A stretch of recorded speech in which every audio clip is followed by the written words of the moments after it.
Uzbek Erika présente Salut le Turfu, le podcast qui explore le futur.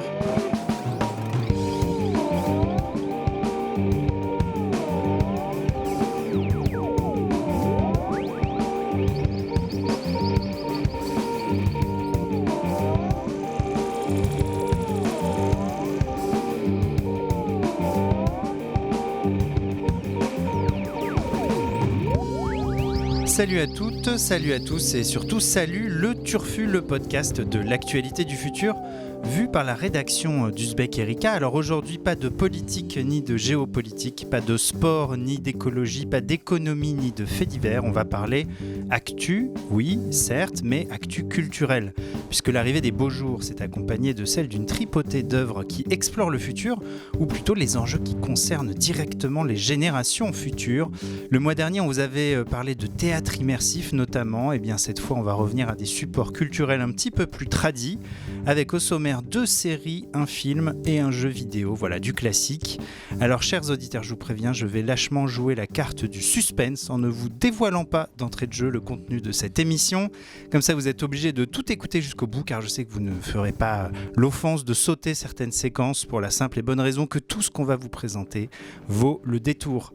Et c'est une équipe de choc qui va vous régaler aujourd'hui, puisque j'ai à mes côtés Lila Megrawa. Salut Lila. Salut Blaise. Annabelle Laurent. Salut Annabelle. Salut Blaise. Vincent Louquez. Salut Blaise. Salut Vincent. Et Romane Munier. Salut Blaise. L'incontournable. Alors on va commencer ce podcast spécial Culture Fu avec toi Annabelle. Je crois que comme au moins 2 autres personnes autour de cette table, tu t'es enquillé les 6 épisodes de Jeux d'influence, série française diffusée en ce moment sur Arte. Et on va écouter tout de suite à quoi ça ressemble.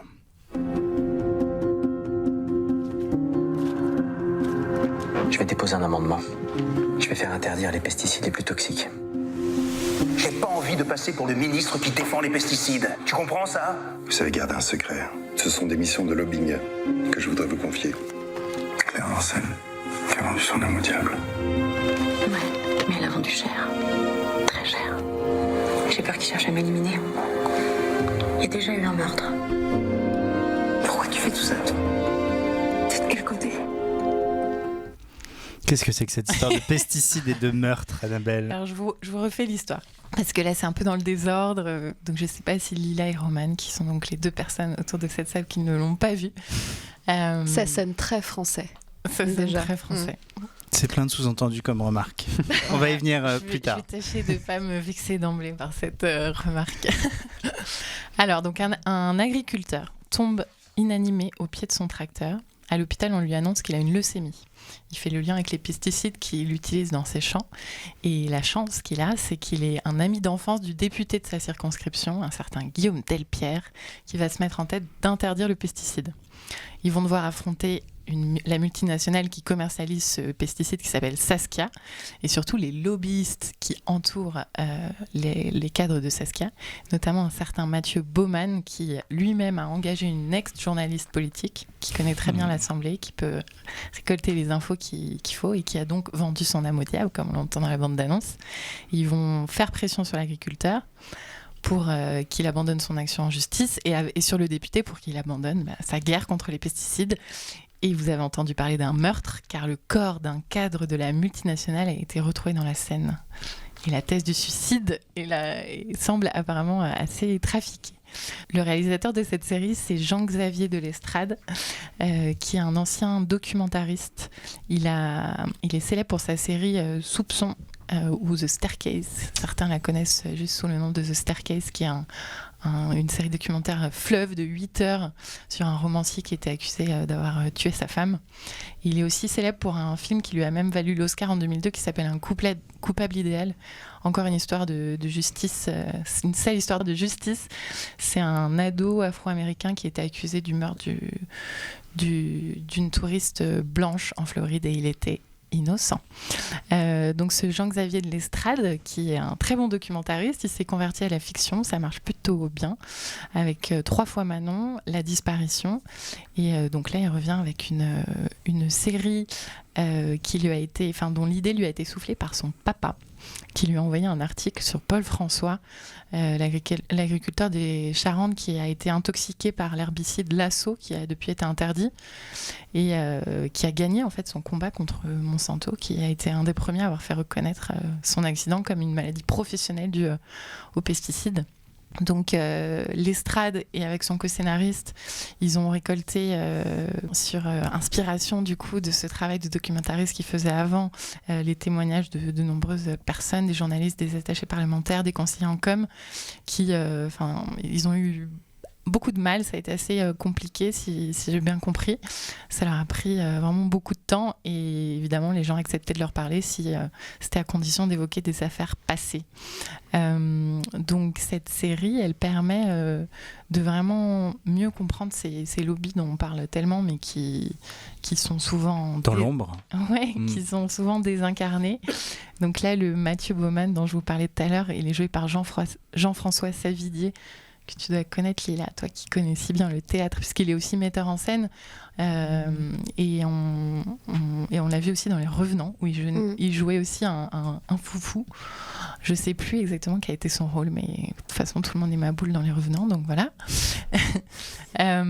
Donc, on arrive à vraiment bien comprendre quelles sont les méthodes, que font les lobbyistes pour faire pression, qu'est-ce qui est louche dans l'entourage du politique, qu'est-ce qu'on va pouvoir aller gratter, aller chercher, comment on fait pression sur l'agriculteur. Enfin, évidemment, on lui apporte un énorme chèque et s'il refuse, on essaie de s'assurer de lui couper les vivres ou autre gentille méthode. Il y a aussi toute la manipulation des scientifiques qui est très intéressante à regarder en fiction, sachant que ça rappelle énormément l'affaire Monsanto, les Monsanto Papers. Ce qu'on peut dire, c'est juste qu'en début mai, on a appris le fichage, ce qui a été vraiment une pierre supplémentaire de cette histoire à Monsanto. Le fichage des scientifiques, journalistes et politiques qui ont été donc fichés à leur insu sur leur position vis-à-vis du glyphosate et des OGM et sur leur propension à être influencés. Donc c'est assez génial de dire qu'il y avait une petite colonne dans un doc Excel avec marqué est-ce que cette personne est faible ou non. Voilà, donc non, le bilan est positif parce que cette série elle est intéressante sur le fond et en fait le problème c'est que peu de fiction osent s'attaquer à un sujet comme ça parce qu'il peut paraître aride et peu propice en fait à la dramaturgie. Et ça aurait pu être le risque, ça aurait pu faire une série à thèse un peu chiante et ça ne l'est pas. Enfin, le rythme est vraiment bien tenu, les personnages ne sont pas trop manichéens mais ils le sont quand même parce qu'il y a quand même vraiment les gentils et les méchants. Le politique, c'est un type super, un type en or. Et les lobbyistes, c'est des ordures. Donc voilà, mais la nuance se fait sur certains personnages. Il y a certains acteurs qui sont vraiment au-dessus du lot, qui sont excellents. Laurent Stocker, le député, est quand même très très bon. Jean-François Sivadi aussi, Alix Poisson aussi.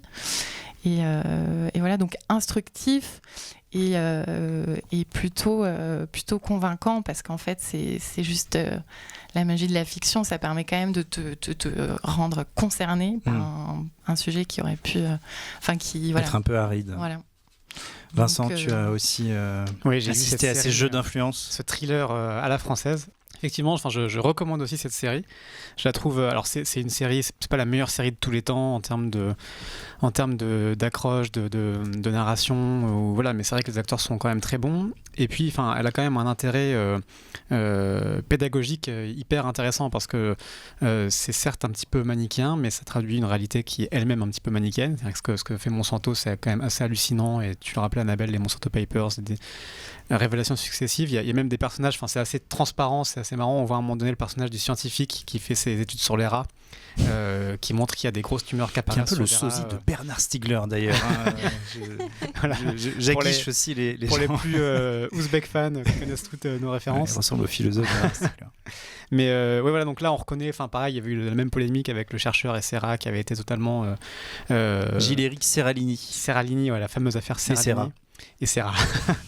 Mais donc bref, voilà, ça montre bien les mécanismes en fait comme ça de comment les lobbies créent du doute là où il n'y en a pas, comment il y a une espèce de vicier complètement le processus scientifique de validation et comment est-ce qu'il retarde complètement les choses. On voit aussi la négociation entre politique et industriel et on voit comment des choses qui d'un point de vue purement scientifique sont évidentes mais comment ça retarde de 10 ans, 15 ans parce qu'on explique qu'en fait c'est pas si sûr, qu'on a un autre produit mais que ça met du temps, qu'il y a des emplois en jeu, qu'il y a tout ça. Et donc on voit comment on empoisonne des gens pendant 15 ans en plus parce que dans les dessous des rouages politiques, on voit cette espèce de travail de sape qui est fait et on voit les conséquences concrètes puisque ça commence avec cet agriculteur qui lutte contre son cancer. Donc ouais, je trouve que le côté pédagogique, rien que ça vaut le détour en fait et que c'est très bien par ailleurs mis en scène quoi. C'est vrai. Moi, j'ai trouvé que c'était plus encore que les coulisses et le lobby où il y a un côté effectivement personnage vicieux et on va voir jusqu'où ils vont et ils repoussent sans cesse les limites de la cruauté ou du vice, notamment en faisant des cadeaux en fait qu'on peut pas refuser et un peu cette technique mafieuse de t'offrir une promotion ou de t'offrir un truc en regardant dans ton passé ou dans tes projets pour que tu leur sois redevable en fait de quelque chose sans le vouloir.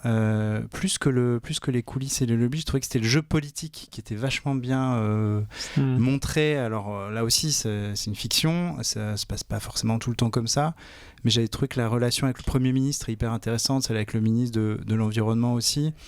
Et même le personnage hyper intègre du député Delpierre, qui finit par se convaincre que finalement une concession, je dirais pas laquelle pour pas complètement spoiler, mais il est débordé sur son intégrité par l'agriculteur qui est aussi un personnage incroyable. Enfin, il y a un vrai jeu autour de l'engagement politique, du sens de l'engagement politique et de l'agenda. Tout est une affaire d'agenda. Faut arriver et au voilà, moment il y a la question de l'agenda pour écouler les stocks. Et même en politique aussi, il faut absolument. au moment les choses et tout. Ouais. Et je trouve que la partie jeu politique est bien amenée, notamment à la fin de la série, dans les derniers épisodes. Après, ils ont un peu essayé de tout mettre dedans, c'est-à-dire qu'on a une love story, on a des meurtres, on a une trame MeToo aussi, je dévoile pas tout, mais voilà, ça fait un peu peut-être beaucoup pour un sujet qui est bien traité sur le sujet principal. Je trouve qu'ils ont essayé de trouver des ressorts un peu narratifs, parfois un peu tirés par les cheveux. Mais il faut aller voir Jeu d'influence, il faut aller voir sur Arte. On va passer à une deuxième œuvre. Changement de ton, changement de registre, changement de support. On va aller au cinéma et on va parler d'un film qui s'appelle Yves, qui sort sur les écrans le 26 juin, mais que Lila, tu as eu le privilège de pouvoir découvrir en avant-première en tant que journaliste. On va tout de suite écouter à quoi ça ressemble. Dimitri me fait comprendre que je suis une belle merde. Il me casse les couilles comme une belle merde. Je dis toujours que le bon album sera le prochain. D'ailleurs sur le prochain je devrais peut-être faire un refrain. Carrément rien à branler, c'est tout ce que t'as raconté. Carrément rien à branler, c'est tout ce que t'as raconté. Regarde les joueurs de la Ligue 1. Ces mecs-là mangent pas de gras. Toi tu as le bilan sanguin d'un remplaçant en CFA. Carrément rien à branler, c'est tout ce que t'as raconté. Va te faire autotuner, ce sera moins dur à écouter. Va te faire autotuner. Va te faire autotuner.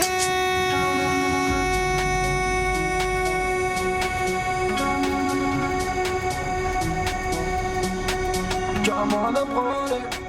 Carrément rien à branler. De faire un refrain, je m'en bats les reins, j'en ai rien à branler. Va te faire auto-tuner, nous dit Philippe Catherine, c'est ça? Alors, on vient d'entendre le monstrueux Philippe Catherine en manager de rap aux allures de Macro et son acolyte, le comédien William Lebguil, qui incarne Jérém, le héros de la nouvelle comédie futuriste de Benoît Forjard, Yves.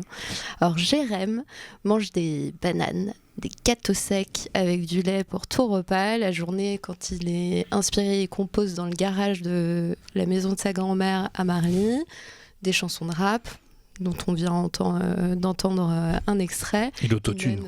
Exactement. Ah non, il est plutôt anti-autotune. Ah, intéressant. Autotune. L'autotunage provient d'un second personnage qui va arriver assez rapidement dans sa vie et qui va prendre une très grande place. Jérém est un rappeur raté dont la vie va changer le jour où une statisticienne de la start-up très hype et très cool, baptisée Digital Cool, lui propose de tester Yves, un frigo intelligent, un freebot, pour améliorer sa vie et ses performances d'artiste. Alors Yves, le freebot, devient rapidement le bon pote, quelque part entre K2000 et HAL, dans 2001, l'Odyssée de l'espace. Il devient aussi son coach, il lui fait à manger, il fait un DJ assez parfait lors de soirées. Il y a d'ailleurs une scène très marrante avec Yves autour du canapé, où Jérém, Philippe Catherine et 2 femmes se chauffent sur une playlist balancée par Yves. Se chauffent ou se chauffent? Parce que les deux sont intéressants. Hein, mais... D'accord. Ils se chauffent mutuellement. Yves joue aussi les entremetteurs et propulse même la carrière du rappeur. Alors, ce film très pop, on va dire aussi entre la bromance, à savoir le film de potes, homme-machine. La bromance. Et la réflexion sans prise de tête, ça reste toujours très drôle sur nos rapports avec la machine. Il pose la question et c'est là ce qui est vraiment intéressant de notre dépendance à la machine. Ça évoque la perte de contrôle par confort de l'être humain en faveur de la machine. Ça tacle l'absurdité de certains services techno. Il y a par exemple une scène où le frigo remplace les bananes de Jérém par des éclairs parce que tu comprends, c'est du circuit court et c'est bien de soutenir l'artisan du coin, même si ça veut dire qu'il va devoir manger plus gras et moins sain. Attention à pas trop spoiler quoi. Oui, oui. Bon, ça c'est un détail. C'est un détail. Ça pose aussi, et je reviendrai pas là-dessus plus profondément, ça pose aussi la question de la personnalité juridique du robot, à savoir qui possède les droits d'une œuvre. Est-ce que c'est la machine, son propriétaire, son concepteur ou le robot lui-même? Ça évoque également la question de l'empathie artificielle. Ça donne d'ailleurs lieu, pareil, je dirais pas comment et pourquoi, à l'une des scènes les plus what the fuck de l'histoire du cinéma. À côté Her. Carrément quoi. Ouais. Her de Spike Jonze peut littéralement se rhabiller. Parmi les scènes what the fuck, t'as un Eurovision des machines avec un groupe de machines à laver intelligentes qui chantent au son de un peu en mode Rammstein. C'est assez énorme. Bref, ça fourmille de clins d'œil, ça tacle la création musicale autotunée, comme on l'a entendu, la Startup Nation, les PDG transhumanistes. Ça rappelle aussi qu'une machine n'est intelligente que grâce à son propriétaire. Tous ces sujets sont finement soulevés et ça reste toujours très très drôle. On sent que le réalisateur est clairement un fan d'anticipation, de SF et qui s'est sacrément documenté. Son premier film était d'ailleurs un film d'anticipation. On voyait le président de la République, Philippe Catherine, se cracher. Se cracher littéralement dans les sondages, dans des décors virtuels et numériques. Autre atout de ce film, à la bande originale, on a le génial Bertrand Burgala, qui joue d'ailleurs un juge qui compte les points avec des bâtons. C'est pour ça qu'il tacle l'autotuning, d'accord. Ouais. C'est Burgala. Je comprends mieux. C'est Burgala. C'est bourré de références cinéphiles, de 2001, l'Odyssée de l'espace, à All About Eve de Joseph Mankiewicz, je crois, en passant par Harry, un ami qui vous veut du bien. Ça m'a fait même penser aux comédies de potes, type Very Bad Trip ou Ted. Je ne sais pas si vous vous souvenez, cette espèce d'ours grossier qui parle. L'ours bourrin. Bref, ouais. C'est de la comédie futuriste, plutôt convaincante. C'est très proche de nous. C'est pas le futur, c'est maintenant. Courez-y, ça sort le 26 juin. Ça a l'air cool. Yves, Romane, cool. Tu l'as vu aussi? Oui, je l'ai vu aussi, j'ai pas grand chose à rajouter. C'était hyper drôle, très dérangeant aussi. surtout quand on est un peu sensibilisé sur tout ce qui est question autour de la législation et l'application des lois par rapport aux machines, l'humanité des machines, la conscience aussi de ces objets intelligents, etc. Et je trouve que le film est une bonne excuse pour parler de ces sujets-là avec beaucoup d'humour et en tout cas beaucoup de personnes riaient sur l'Eurovision des objets. Quoi. Typiquement. Et très finement, ouais. Très finement, sans prise de tête, ça reste une bonne comédie populaire. Ouais, clairement. Bon, on va aller le voir. Annabelle et Vincent, je crois que là, on est obligé. On va devoir faire une sortie de classe sur les heures de bureau. Très bien. Yves, donc ça sort le 26 juin. On va passer au chapitre 3 de ce podcast spécial culture avec, et c'est assez rare pour être souligné, un jeu vidéo dont on va vous parler. Dont va vous parler Vincent qui a eu l'occasion de le tester. Ça s'appelle Le Prisonnier Quantique et c'est une sorte de serious game édité par le CEA, c'est ça, si je me trompe pas? Oui, alors entre le serious game et le vrai jeu, j'y tenais beaucoup, je vais y revenir, mais je vais commencer par vous raconter de quoi ça parle. Le Prisonnier Quantique, tout commence en 1930. Lorsque le brillant et méconnu physicien Arthus Kropp travaille, alors c'est un physicien imaginaire évidemment, travaille sur les mystères donc de la physique quantique et de tout ce qui concerne l'infiniment petit, et il parvient à faire quelque chose d'impensable, de révolutionnaire. Il modifie à sa guise la constante de Planck. Alors dit comme ça veut pas dire grand-chose quand on n'est pas physicien, mais en fait ça lui permet de diminuer la taille des atomes, et donc de rétrécir et de pénétrer à l'intérieur de la matière pour en percer les mystères lui-même directement, un peu comme une sorte de Ant-Man, l'homme-fourmi de Marvel, mais en français finalement, et en plus ancien puisqu'on est dans les années 30. Donc il continue comme ça à mener ses expériences. Il fait d'incroyables découvertes les unes après les autres, jusqu'au jour où il découvre un trou de verre, une singularité qui pourrait, dit-il, changer la face du monde. Alors il lui reste à faire une dernière expérience pour vérifier ces découvertes. Le 3 juin 1963, il mène une ultime expérience avec son assistant, qui doit mener à la publication de ses travaux, et d'un coup, les deux savants disparaissent mystérieusement, sans laisser de traces. Donc voilà. C'est con, on a failli sauver la face du monde, changer le monde, et ça s'arrête d'un coup. On ne sait pas trop pourquoi. Et puis voilà, le temps passe, et 60 ans ou presque plus tard, arrive une jeune étudiante nommée Zoé, qui trouve un job d'été au sein d'archives départementales quelque part dans un coin de la campagne française. Ça n'a rien de très excitant jusqu'au moment où elle retrouve dans une ferme abandonnée les vieux carnets d'un certain Arthus Kropp disparu en 1963. Et donc nous sommes invités en tant que joueurs dans la peau de Zoé à mener l'enquête pour retrouver les traces du physicien disparu, du mystérieux prisonnier quantique. Voilà donc pour le pitch de ce jeu d'aventure qui donc est un jeu assez simple, hein. C'est pas très, très ambitieux d'un point de vue de la technologie, c'est un jeu en 2D à l'esthétique assez poétique, les décors sont peints, sont faits un petit peu à l'ancienne, on fouille dans de vieilles maisons en pierre, dans des campements en montagne, dans des grottes, dans des laboratoires pour trouver des énigmes, des vieux objets, des vieilles machines à réparer, et on croise des personnages en chemin. Enfin bref, c'est un genre de, comme on dit dans les jeux vidéo, de point and click. Ouais. Donc de jeu où on pointe et on clique. C'est-à-dire on avance avec sa souris. Ça rappelle des souvenirs. Là, les vieux jeux des années 90, pour ceux qui jouaient à cette époque-là. Donc ça paraît assez classique, à ceci près donc que c'est développé par le CEA, le Commissariat à l'énergie atomique et aux énergies alternatives, l'un des principaux organismes de recherche française, qui donc ont eu l'ambition de faire un jeu éducatif pour vulgariser la science. Et c'est pas moins de 40 chercheurs en fait du CEA qui ont participé à l'élaboration du jeu. Voilà, donc on en vient en guise d'énigme à réparer un accélérateur de particules, une pile à combustible d'un vieux tracteur ou à coder un brin d'ADN. Donc beaucoup de choses qui font penser à tous ces serious games dont tu parlais, Blaise. Et Julien Arlot, le concepteur et développeur du jeu qu'on a rencontré, précise que c'est bien le plaisir du jeu qui a prédominé dans sa conception. C'était très important pour eux de faire quelque chose qui soit à la fois de la vulgarisation et de la pédagogie, mais en faisant un vrai jeu. Ils voulaient vraiment faire un vrai jeu vidéo avec ce défi, ce challenge de réussir à se faire prendre au jeu tous les publics en maniant des spectromètres à des charges luminescentes, ce qui a priori n'est pas très évident. Ne me demandez pas ce que c'est, je n'en sais rien. C'est juste un nom qui est assez classe. Voilà, donc ils voulaient faire ça pour un jeu accessible à partir de 12 ans. Donc c'est vraiment tout public, sachant qu'avec Roman regarde on a quand même galéré pas mal pour résoudre quelques énigmes, notamment avec cette fameuse pile à combustible de tracteur. Mais bon, on y est quand même arrivé.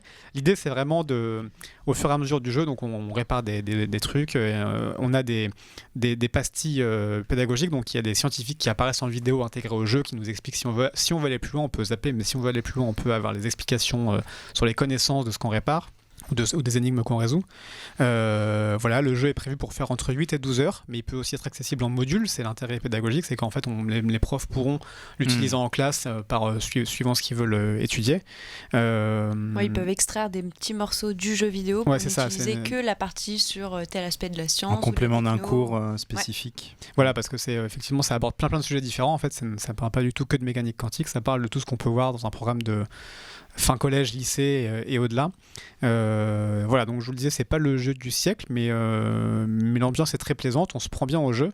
Et puis, il y a cette volonté de démocratiser les savoirs qui est aussi un leitmotiv chez Uzbek Erika, donc ça nous tenait à cœur de tester ce jeu et d'en parler. Ça répond sans doute à un vrai besoin. J'avais vu un sondage qui datait d'octobre de l'IFOP qui disait que seulement 27% des Français estimaient avoir une culture scientifique satisfaisante. C'est-à-dire que les gens sont eux-mêmes assez demandeurs et ils sont aussi 86% à penser qu'il faut davantage vulgariser et donner de la science, notamment aux plus jeunes.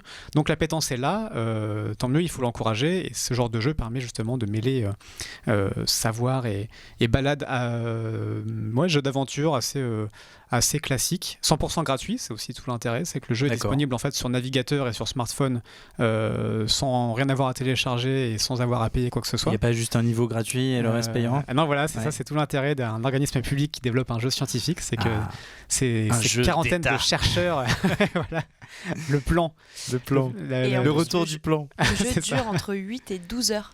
Ouais, c'est on ça. peut vraiment le faire en complet, donc c'est pas un petit jeu. C'était prévu en tout cas. Ce qui n'est pas hyper long pour un jeu vidéo par rapport à d'autres jeux vidéo plus grands. C'est assez modeste, mais ça reste une aventure. Voilà. Je pense qu'en plus qu'il se refait parce que si on veut vraiment intégrer tous les savoirs qu'on apprend au fur et à mesure, ça peut valoir le coup de revenir dessus. Voilà, avec le petit bémol qu'il n'est pas encore sorti. Je vous parle d'un jeu, je vous tease un jeu pour vous faire patienter pendant l'été parce qu'il ne sortira qu'à la rentrée, ou plus exactement le 5 octobre. C'est pour que les gens révisent pendant les vacances. Révisez bien. Leur cahier de vacances, si vous ratez le bac, profitez-en. Révisez. Et puis voilà, ce sera disponible. Alors j'ai plus l'adresse, mais ce sera prisonnier-quantique.fr, un truc comme 5 octobre. Le 5 octobre. Est-ce que, une question peut-être pour toi et Roman qui avait testé le jeu, est-ce que c'est pas un peu fourre-tout Tu parlais à la fois, il y a le quantique, il y a de l'énergie, il y a du. Alors c'est compliqué parce qu'on l'a testé pas dans le bon ordre, du coup on avait accès qu'à des petites parties du jeu. D'accord. On a été un petit peu bêta-testeur aussi du jeu, c'est qu'on a vu 2-3 choses qui buggaient encore un petit peu, des énigmes qui n'étaient pas tout à fait bien réglées. Mais il y a un côté effectivement un peu programme scolaire, quoi. On aborde un petit peu alors on a réussi aussi à résoudre la problématique du mix énergétique d'un campement de montagne. Donc il y a aussi une pédagogie sur l'écologie ou sur aussi des sciences sociales. C'est pas que les sciences dures. À un moment donné, ça parle de sciences avec les archives, avec ce genre de choses. Donc oui, il y a ce côté un peu fourre-tout au sens où effectivement c'est la trame narrative qui veut refaire le lien entre tous ces éléments. Mais voilà, ça reste très généraliste. Donc forcément, on va pas approfondir pendant 3 heures le problème des piles à combustible. On va juste un peu, mais une émission spéciale. On pourra, mais dans le jeu en tout cas, c'est plus essayer de papillonner en jeune laborantin d'énigme en énigme. Ou laborantine, puisque Roman tu as aussi papillonné. J'ai essayé, j'ai tenté. Et non, je trouve que c'est une très belle intention de la part du CEA, en tout cas, surtout sur le côté pédagogie, accessibilité par rapport aux cours, des profs qui peuvent aussi s'en emparer pour en faire quelque chose de plus ludique aux élèves, c'est plutôt cool. Après, le niveau, il est quand même assez élevé. Je trouve que c'est 12 ans, c'est ça C'est à partir de 12 ans, mais bon, ça dépend. Le spectromètre, c'est 12 ans. Voilà, c'est la base. Et ce qui est aussi assez chouette, c'est tout le côté où on pousse à tâtonner. On a le droit d'échouer, de recommencer. En fait, c'est presque même obligatoire parce qu'on n'a pas beaucoup d'infos.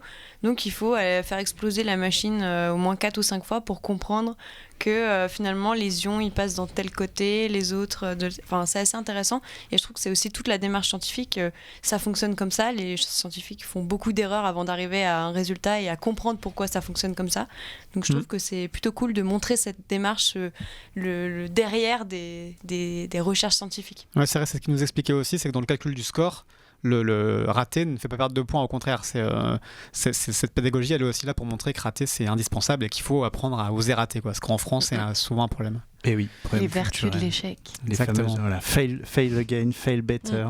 Comme dirait Stan Wawrinka. Devise absolument que notre ami tennisman suisse vaudois s'est tatoué sur c'est pas le précurseur sur l'avant-bras. Non. Très bien, le prisonnier quantique, vous pourrez remonter sur ses traces à partir du 5 octobre. On va parler d'une autre œuvre, Last But Not Least, et celle-là, elle est sortie depuis déjà pas mal de jours. Depuis le 5 juin. Depuis le 5 juin, et c'est évidemment, on ne pouvait pas ne pas vous en parler, c'est la saison 5 déjà de Black Mirror, la fameuse série britannique qui revient avec 3 nouveaux épisodes qui font couler beaucoup d'encre déjà. C'est ça. Je rappelle simplement un petit peu ce que c'est cette série Black Mirror dont on parle tout le temps sur les podcasts. Oui, pour les 3 aussi. personnes en France qui l'ont toujours pas vu. Alors, c'est une série qui est réalisée et imaginée en tout cas par Charlie Brooker. Et en fait, chaque épisode est conçu pour être visionné de manière indépendante. On y découvre des scénarios futuristes, dystopiques, utopiques. On suit l'évolution de certaines technologies ou d'un phénomène sociétal. Et à chaque fois, c'est avec beaucoup d'acidité. Et toutes les saisons précédentes avaient été saluées par les critiques, mais cette nouvelle saison, qui ne possède que 3 épisodes et qui est donc sortie le 5 juin sur Netflix, elle fait beaucoup de déçus. Alors, parmi les 3 thématiques explorées par ces épisodes, on a l'infidélité virtuelle, la nuisance des réseaux sociaux et par exemple la création musicale par des IA. Ça fait partie, on va dire, des 3 thèmes principaux abordés par ces épisodes.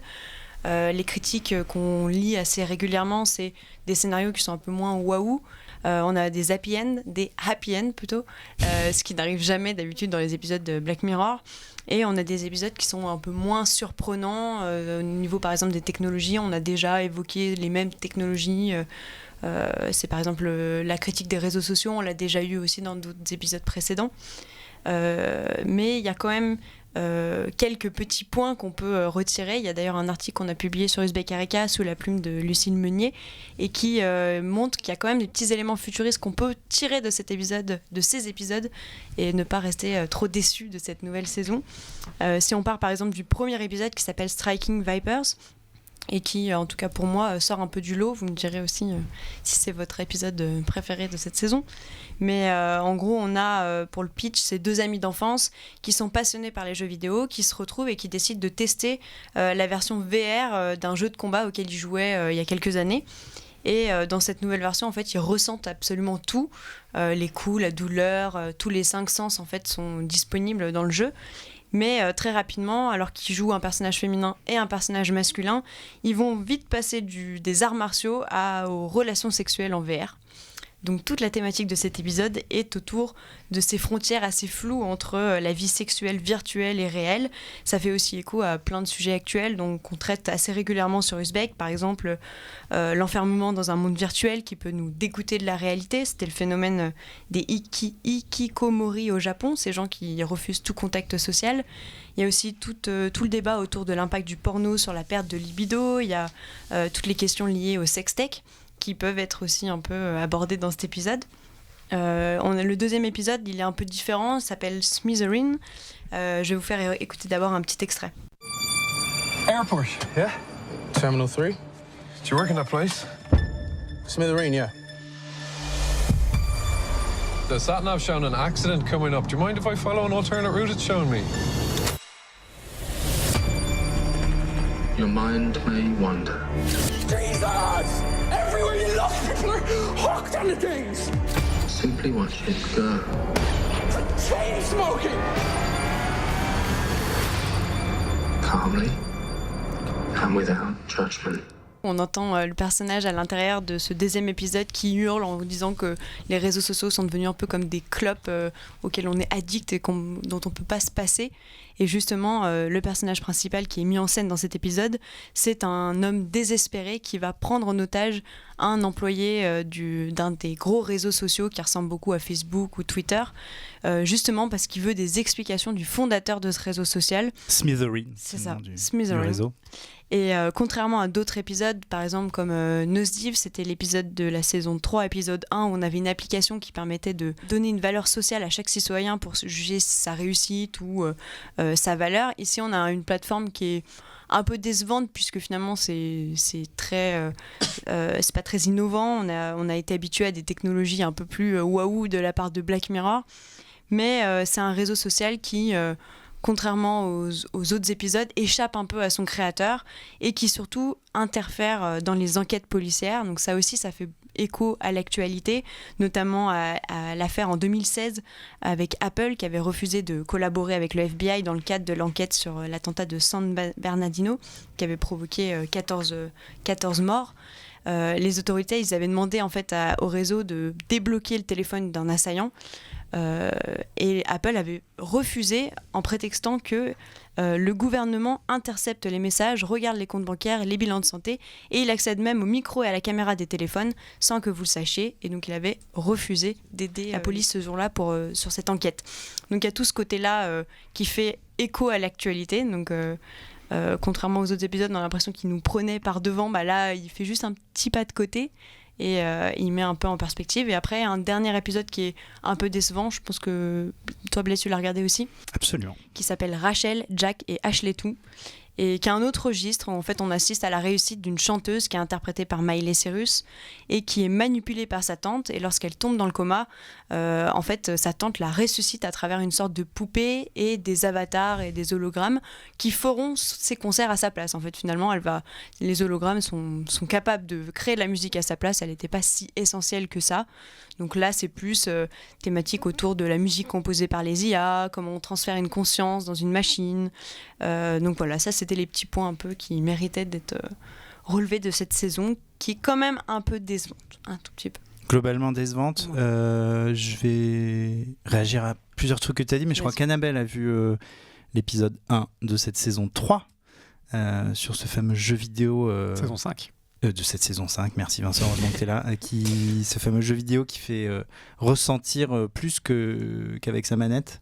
Qu'est-ce que tu en as pensé ? Pas mal. Est-ce qu'on a le droit d'être infidèle dans un jeu vidéo ? Est-ce que c'est la Ah vraie oui, alors la infidélité ? question, est-ce que coucher virtuellement c'est tromper ? Évidemment, Voilà. la réponse est oui. Enfin, il n'y a même pas de débat. Quand il la regarde les yeux dans les yeux et qu'il lui dit I swear, j'ai rien fait et tout, mais en fait, mec, bien sûr que si. Le fait de mentir, c'est différent que le fait de savoir si il lui ment. Mais après, est-ce que... Enfin, je ne vais pas révéler la fin non plus. Mais c'est pas de te justifier, Vincent. On veut pas... Vas-y, il lui ment, quoi. Oui. Non, mais après, on va spoiler la fin. Oui, il se passe quelque chose, tu vois. Il lui dit, est-ce qu'il se passe quelque chose ? Tu ne m'aimes plus, tu n'as plus envie de moi, etc. Et il lui dit, non, je te jure. Et c'est ça, oui. Donc voilà. Vous voyez les vies privées des journalistes d'Uzbek Erika qui se révèlent à travers le simple visionnage d'un épisode de Black Mirror. C'est très intéressant. Finalement, c'est plutôt réussi, en fait.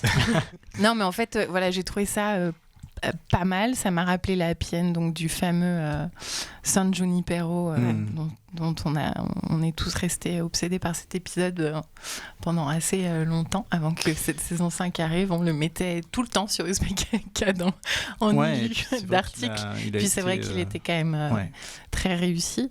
Puis très étudié, très cité comme une référence de narration. C'est un vrai objet d'étude universitaire, cet épisode. Mais après, je trouve que voilà, c'est bien réalisé, bien mis en scène, c'est très propre. Ça va pas non plus me rester en tête pendant des millénaires. Mais ils n'ont pas trop renouvelé la recette. Moi, c'est ça, surtout que j'ai trouvé sur cette saison 3.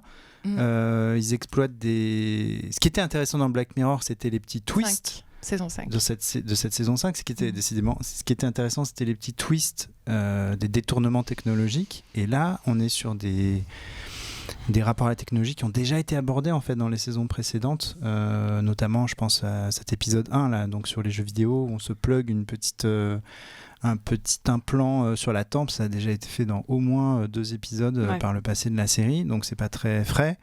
Après moi j'ai trouvé qu'ils étaient plutôt audacieux dans l'épisode 2 qui est vraiment un épisode de série policière avec un suspense de thriller, effectivement très très contemporain dans les polémiques autour de Facebook, même autour du réseau social qui échappe à son patron. Donc ça c'est intéressant. On parlait de jeu d'influence tout à l'heure pour bien comprendre grâce à la fiction une polémique de l'actualité politique, et de ce point de vue là je trouve que c'est plutôt réussi.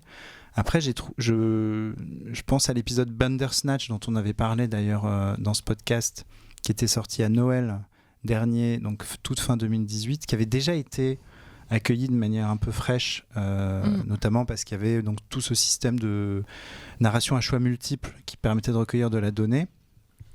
Et je trouve que c'était déjà un peu le début de la fin, entre guillemets, pour Black Mirror. C'est-à-dire que quoi qu'il fasse après, Pour beaucoup de fans de la première heure, j'ai l'impression que la messe était dite et que je trouve qu'il y a un peu aussi beaucoup de mauvaise foi dans l'accueil qui est fait là de cette nouvelle saison où il faut maintenant taper Black Mirror, c'est bien vu. Le syndrome Game of Thrones. Ouais, voilà, je trouve ça un peu facile et la plupart des critiques que j'ai lues, c'est un peu gratos, quoi. Voilà, c'est un peu. Je comprends la lassitude, je pense qu'ils ont tiré le filon et ces épisodes arrivent sûrement un peu trop vite par rapport aux premières saisons, notamment entre la 1 et la 2 où il y avait une longue attente. On y revient toujours. Ça peut pas être la faute de Charlie Brooker, moi je le défendrais. Oui, un mais peu de toujours, Netflix, depuis que ça a été racheté par Netflix. Bah ouais, ils ont dévoyé. Ils mettent la pression. Ouais. Mais Bandersnatch, j'avais trouvé ça original. Alors après, on peut débattre du débat sur. C'était plus la forme, le choix en fait, multiple, qui est sur la hyper forme. Surprenante, qui investit autrement le spectateur, et ça, c'est. Là, c'est vrai qu'une cool. saison de 3 épisodes, déjà, c'est. Bon, ils en faisaient 5 ou 6, c'était des saisons de 6 épisodes, je crois, par le président, donc c'était un peu louche. Mais voilà. C'est plus long, là, en plus, c'est pas le même. Tout petit peu plus indulgent que ce que j'ai pu lire ou entendre à droite à gauche. Après, il va falloir quand même bien se creuser les méninges pour retrouver des twists technologiques et des détournements. Dire que c'est la fin de Black Mirror et on passe à autre chose. C'est peut-être ça l'idée. De finir sur ça. Attends, sinon on fait un prequel du sequel du comment Charlie Brooker a eu l'idée ou un making-of. C'est peut-être la mortalité finalement, c'est la sagesse. Mais ce serait triste, ça veut dire qu'on n'est plus capable d'imaginer le futur. Bah si, on est capable, mais sur d'autres supports, avec d'autres concepts. Et Annabelle Jones, bien sûr, la co-créatrice de la série. Ouais, ça c'est pas mal, on peut leur proposer d'arrêter et puis de partir sur un truc complètement différent. Black Mirror, voilà, le début de la fin peut-être de Black Mirror, le début de la fin aussi de ce podcast, puisque c'est déjà l'heure de se quitter. Alors merci à tous les 4, à la rédac d'Uzbek. Merci surtout à vous, chers auditeurs, chères auditrices, qui êtes de plus en plus nombreux à suivre le fil de nos différents podcasts. Ça nous fait très plaisir, ça nous motive pour continuer d'explorer le futur, toujours plus loin, toujours plus haut, toujours plus fort, pour parodier la devise olympique. Alors continuez de nous écouter, continuez de nous lire et continuez à réagir. À bientôt dans le futur.